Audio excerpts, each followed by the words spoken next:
നമസ്കാരം. Media vision വാർത്തകളിലേക്ക് സ്വാഗതം. കൂത്താളി ശ്രീ കമ്മോത്ത് മഹാവിഷ്ണു ക്ഷേത്രോത്സവം സമാപിച്ചു.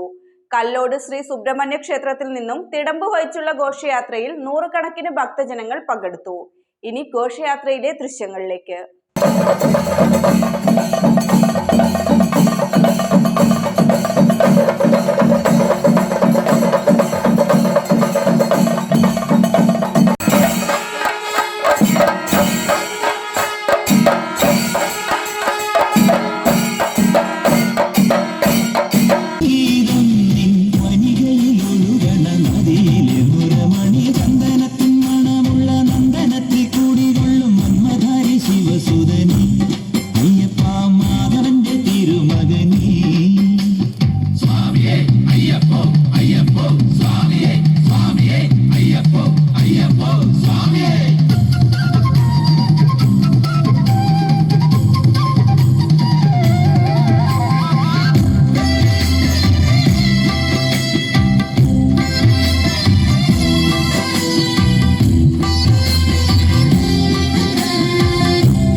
ഈ വാഹനത്തിന്റെ പുറകിലായി ട്രസ്റ്റി ബോർഡ് ഭാരവാഹികളുടെയും ഉത്സവാഘോഷ കമ്മിറ്റി ഭാരവാഹികളുടെയും നേതൃത്വത്തിൽ ഈ വഴിത്താരകളെ ഭക്തിസാന്ദ്രമാക്കിക്കൊണ്ട് കടന്നു വരികയാണ്. കൂത്താളി ദേശത്തിന്റെ മതസാഹോദര്യം വിളിച്ചോതിക്കൊണ്ട് കൂത്താളി ജുമാ മസ്ജിദ് നൽകിയ സ്നേഹോഷ്മളമായ സ്വീകരണങ്ങൾ ഏറ്റുവാങ്ങിക്കൊണ്ട് ഭഗവാന്റെ തിടമ്പഴും നടത്തിയ ഭക്തജനങ്ങളെ ഈ വഴിത്താരകളെ ധന്യമാക്കിക്കൊണ്ട് ഈ കൂത്താളിയുടെ നഗരവീഥികളിലൂടെ കടന്നു വരികയാണ്.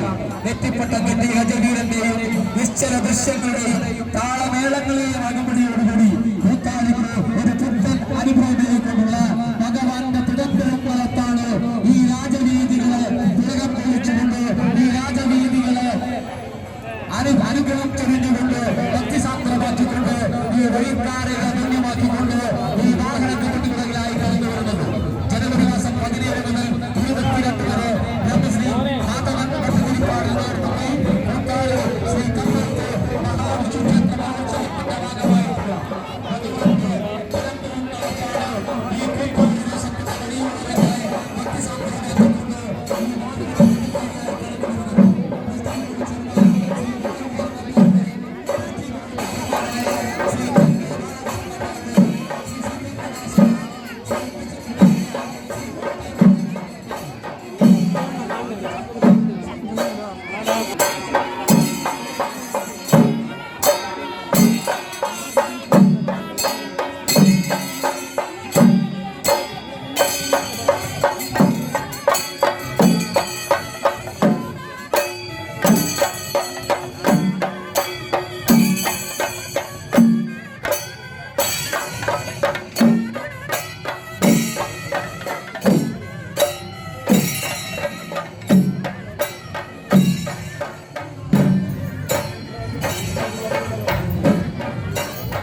ഏർപ്പാട് നൽകിയിട്ടുള്ളത്